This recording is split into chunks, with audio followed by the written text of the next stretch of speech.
Hey, welcome back to part 3 of Cecil's 66 Chevelle build. In this video, we are going to put in a posi track and fix a big mistake we made on the engine having to do with the oil pump rod, but we'll get to that. So this isn't going to be a how-to on how to install gears. There's plenty of YouTube videos about that. So when Cecil got the car out of the field, he didn't actually know what he had. And so we popped off the cover because we wanted the 373 gear and we wanted a posi track. And what we have is an open differential. There is no clutches are in there.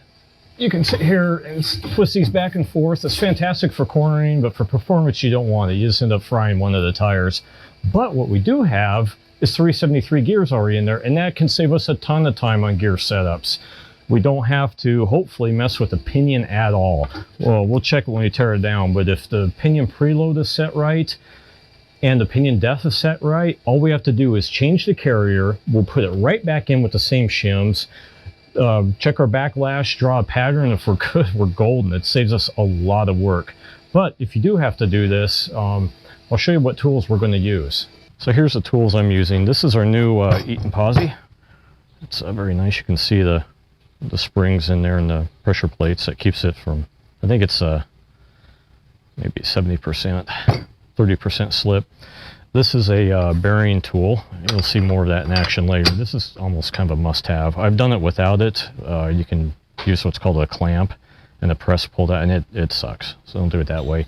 I'm going to use this thing to check my backlash, and this, hopefully I won't even have to use this, but this is a tool that you can set your pinion preload with.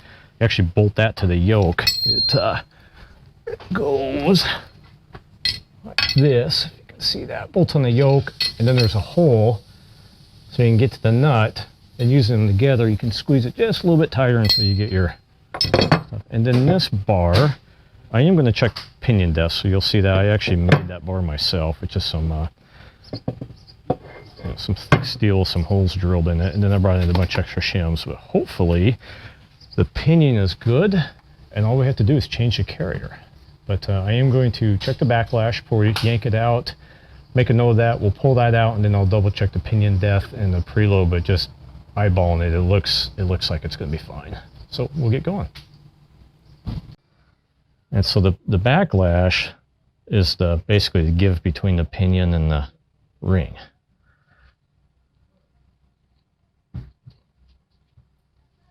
Okay, I just want to get an idea what it is.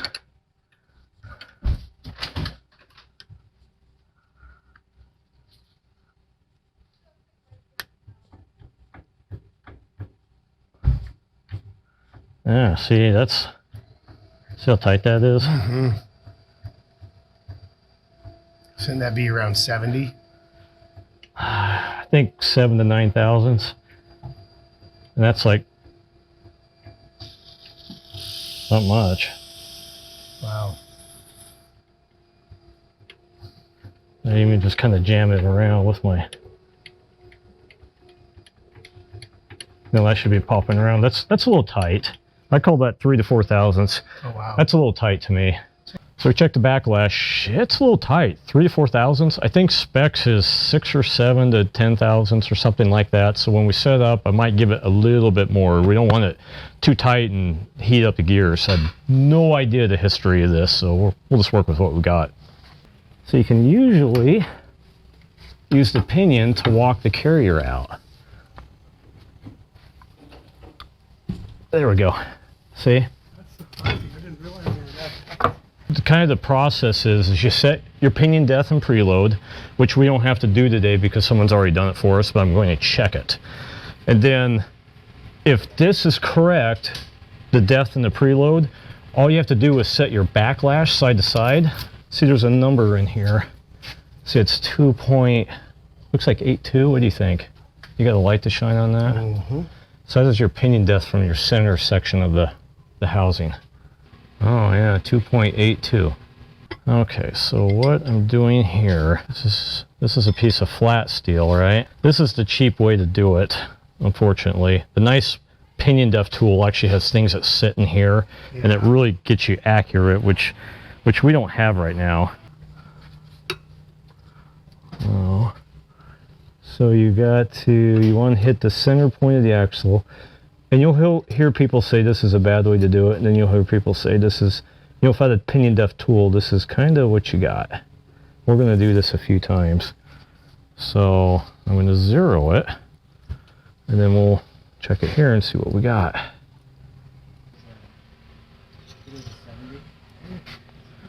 2.827, and that's 2.82. That's a half of a 10,000. We're there. Yeah, I think we're good. I think we're good on pinion depth.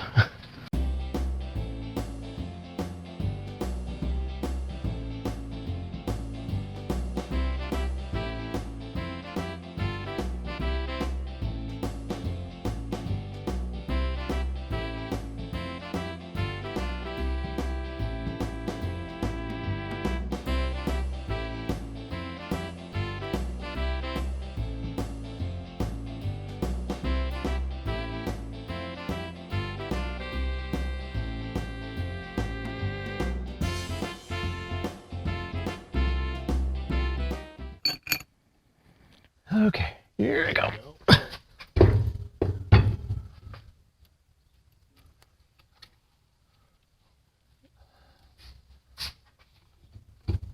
Okay, the tightness is feeling good. Yeah, let's tap that a little bit.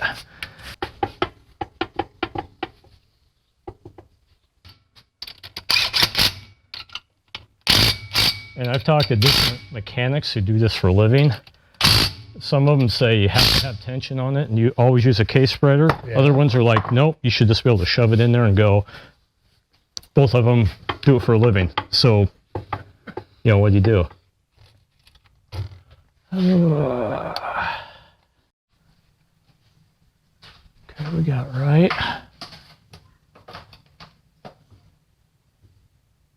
Yeah, it's about, I call that about 8 thousandths of backlash.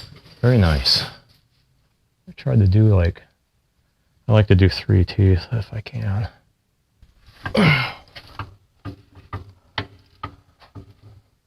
Well, there's our pattern. I would call that pretty good, maybe a hair bit shallow on pinion depth. Yeah, it's off a little bit, but it ain't. I think we're gonna run it.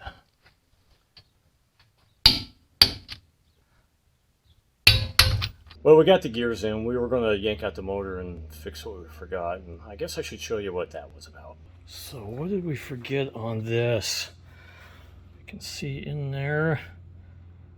So that shiny round thing there at the bottom, that is the top of the oil pump. And here is the distributor. And there is a shaft that goes between them. And we forgot to put the shaft in, and the shaft goes on top of the oil pump. And so that's got to come back out. And we were going to do it today, and we didn't make that. It's going to be next weekend or something. But we did get the 373 gears in. Pretty good pattern. We got decent backlash between 7 and 8, and so we're just going to run it. And we put in new springs, hoping that would lift up the rear end, and it didn't do anything. So we're just going to put some air shocks on it. But hope you enjoyed this. See you next time.